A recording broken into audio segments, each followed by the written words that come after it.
In a world of podcasts, one rises in the night to destroy them all. The elder god in an ocean of noise, the Cthulhu of the airwaves. This is Spoiler Country.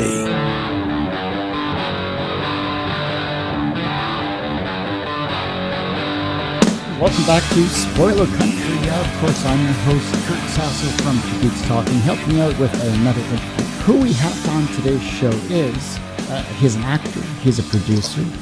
We are going to be talking about his newest movie, Preacher 6. We are joined today by Kyle Hester. How are you doing today, Kyle?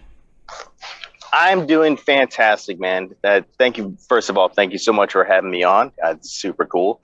And we're living the life in Southern California. So, doing as well as we can in all circumstances. The film industry and TV industry has obviously been hit by the pandemic, unfortunately. I'm glad to see everything is finally getting back up to speed there.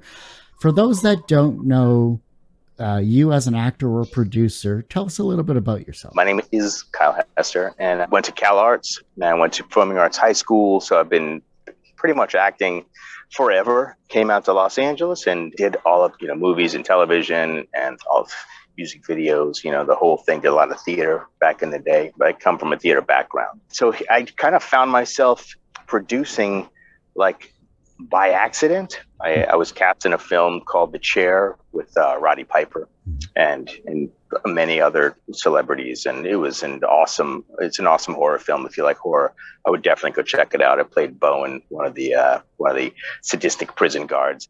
Yeah, I ended up producing that, and then kind of went on to work with Hilton Ruiz on Zombie with a Shotgun, and so I played Hank Ray in that, and ended up helping him get that off the ground. So shot that in New York. Here we are now with Preacher 6 and keeping that rolling, getting that finished right now. We're in post-production and doing the VFX and all that entails post, which is a lot of stuff. So that's in a nutshell. That just a little bit about yourself. That's cool.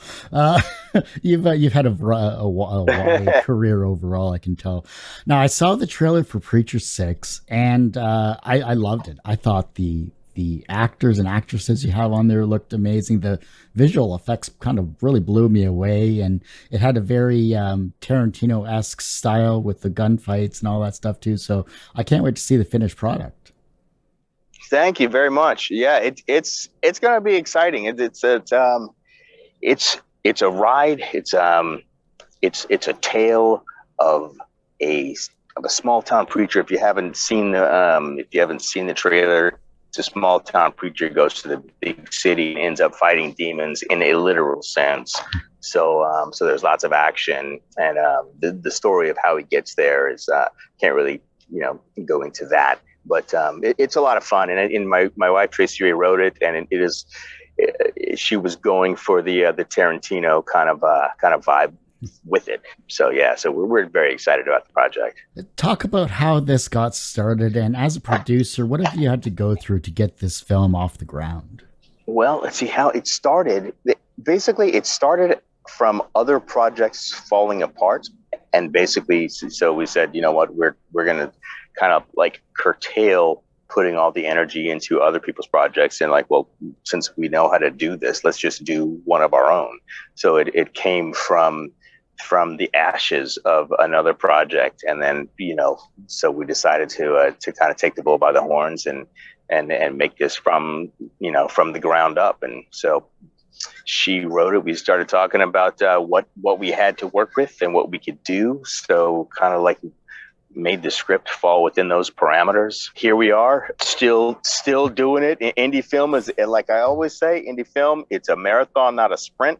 So, it's like if we had bazillions of dollars in studio money, then, that'd be another thing. But we keep grinding it out, selling T-shirts and doing fundraisers, and we're just grinding on and getting it done. Horror genre is I think, widely panned as being just campy and awful and to different people's tastes. What is it about horror that draws you to that genre? Why is it so powerful? Well, I think that that there's a certain kind of like horror that, you know, that you may be referring to, like the camp kind of stuff. And I think that has its own audience. It's like people look for, it's like the more ridiculous, the better, you know, and I think that has its own thing. That's not what I've been involved in. So far, like The Chair is very much, it's a cerebral, you know, kind of like journey into darkness, you know, on the edge of madness, you know, on death row and that kind of thing. And Zombie with a Shotgun is also another like art house kind of like cerebral film about what it's like to kind of change, you know, being a person that's changing to a zombie, and who's responsible, and, you know, all of that kind of stuff. So I think that, yeah, so I haven't done the type of, you know, horror that you're referring to, but I know that like there's an audience for everything. So it's like, if you've got a niche, you know, then you will have an audience, as long as you can like find them, or they can find your projects. A lot of time and effort went into this film. You have a great cast with you there. Is there anyone out of the cast members that stand out to you that maybe they came from other areas, maybe they were more dramatic, or maybe they were into comedy and they just fit the role that they played for your film? I would say Peter Murnick. I've known Peter Murnick. I've known for years. We met on the set of Andersonville. John Frankenheimer directed that, and he's been on Justified and Jag, and like playing like, you know, all kinds of like cops and dramatic roles and stuff like that on television. And so it was like, you know what, we're gonna let you be a bad guy, you know. So he's like one of the, I don't know about Noah's work, and you know how awesome he is, but I think that like sometimes people don't get to stretch their legs on what they're capable of, just because people kind of get typecast, and that's something that, you know, you look like what you look like. So the director's gonna hire people based on what they look like. It's hard to kind of to cast against type a lot of times, but so anyway, so we kind of did that with Peter, and so he was awesome. That's cool. As a producer, what is the one misconception that everyone gets wrong about your role, and what is the biggest strength of being a producer? Well, I think that like is what a producer, well, okay, not what a producer does, but what I do. A producer is responsible like for everything, you know, on the project. So it's like kind of from the ground up. So it's not like, you know, I'm sitting around, you know, drinking Mai Tais and going, this movie's going to be great. And, you know, wow, look what I did. It's like, it's you actually kind of responsible for like everything from the casting to the crew to where it's going to be shot, who's going to be in it, who does the, you know, the sound, who's the DP, you know, all of those kind of decisions come down to the producer. So, so really it's like the director and producer need to be on the same page, because the producer hires the director. So I think that it's like, as far as how films work, you know, I think that would be one of the a misunderstood thing, like what the roles are. So it's like, if you have like a creative producer, then you know, you kind of create the vision, you know, for the project, you know, and along with the director. And so that's how I work. And out of all of the films that you've worked on as a producer, are there two or three that kind of stick out in your mind as maybe this is my first time doing this, or here's what I've learned by being a producer for films in the genre you work in? Well, I'll tell you this. I've done just about everything on a film set. So, and that's how I was able to produce. So, being like a carpenter and in a grip and in an art department, and, you know, just about anything that you can think of. I've done it, except for run a camera. So, and that's its own thing. And I wouldn't even like try to pretend like I know how to do that. So, render unto Caesar, kind of thing. So you do your thing, if you're a DP, and you count on people to do those things. But yeah, my first producing situation was The Chair. So it's like I got brought on as an actor, and then I ended up producing it. And so that was 6 years ago, something like that. So that was the first. It's kind of like I fell into it, and I have continued to do it since then. As your role as a producer for Preacher 6 and as an actor as well, I mean, pulling double duty, especially on a film like this, it's got to be tough on the mental aspect of things. How did you stay fresh for not only your scenes, but as a producer as well?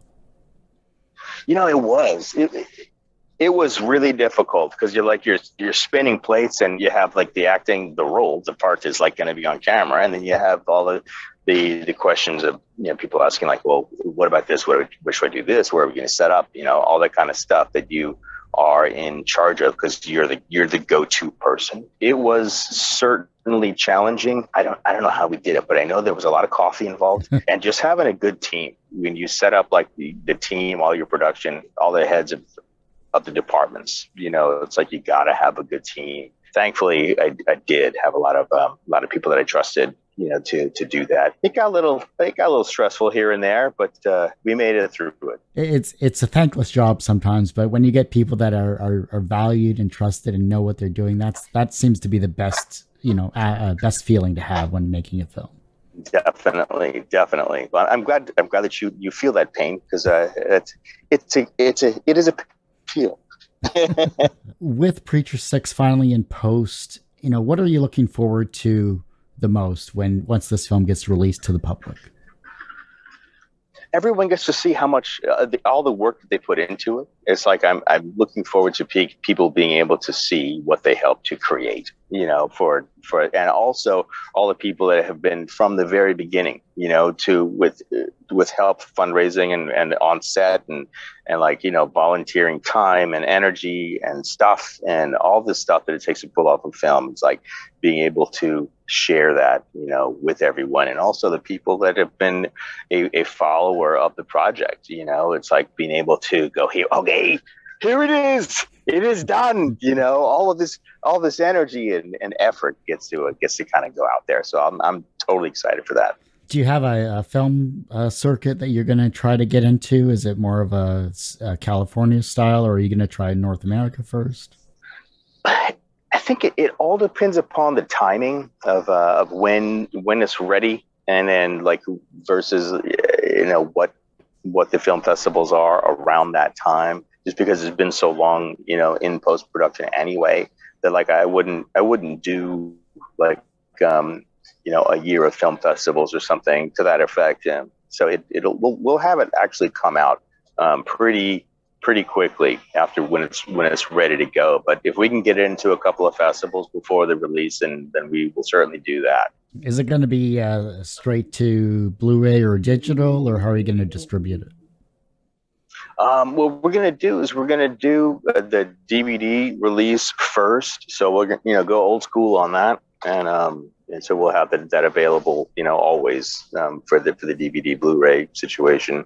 And then we're going to have like a Vimeo release where people will be able to rent it. And then after that, then we'll go to, the Amazons and all those things. But as far as, it's like independent films basically can kind of get lost and never make their money back, because of the way that people distribute it in the past, or they have done. So, you put something up on Amazon Prime, without the backing of like, posters all over America, then you're never going to see that money back. And I think that's what people don't know about what to do with the film, afterwards. It's like you put all this energy into it, and then you got to know how to get something back for the efforts. So I think that's important. And it's something that I think that colleges should probably teach more, so that the film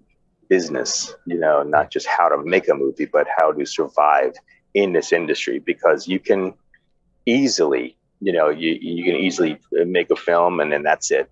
never make any money from it, and I've seen it happen way too many times. So we're going to try to set some kind of a way forward where it will make money, and hopefully that'll generate into future projects. Out of the 4 years I went to university for, I was doing a double major in visual arts and film. So, you know, learning how to paint and draw and deal with colors, being a computer science guy, and then dealing with film. So like that type of mixer was awesome. But seeing the concept, seeing the ideas, seeing students learning from, you know, seasoned professors in the industry, the little tidbits that they would give you, you know, interviews like this is a great example of learning real world experiences in a short amount of time. Yeah, absolutely. And ask the questions, you know, and I mean, people, you know, will DM me and I'm here for it, you know, so it's like, if I can help, I will. And it's not an easy business to get into. And, so, you know, I wish everyone all the best, and whatever you do, like, you know, have a vision and have like tenacity to finish whatever, you know, happens. So, and that's kind of like, you know, we've had some hiccups in post-production, you know, on Preacher 6.